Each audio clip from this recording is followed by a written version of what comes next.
For today's video, gagawa na naman tayo ng biko. So, ito yung aking mga ingredients. Ayan. The more daw na maraming gata, lalong sasarap yung sinukmani or biko. So, ayan. Naluto na yung aking malagkit. At ito naman ang aking kawali. Papainitin ko na.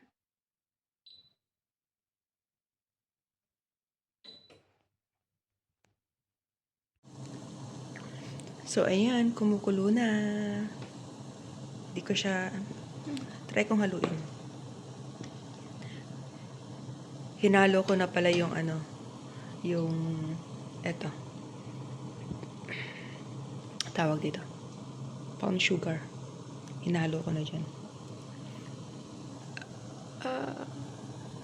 I make biko for my friend's birthday today.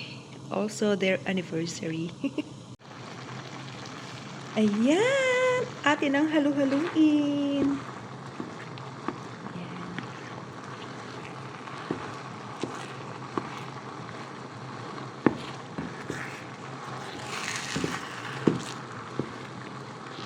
Guys, ganito rin ba kayo pag pupunta sa handaan?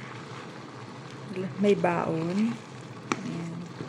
Dapat ganito, no? Yung mindset ng mga mindset natin.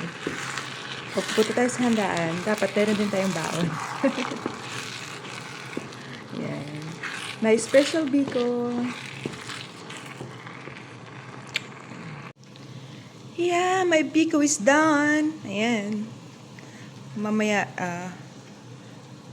after 10 minutes, ready na siya for, for plating.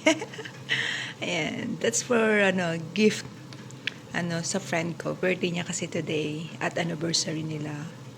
So, ayan. I hope they like my biko.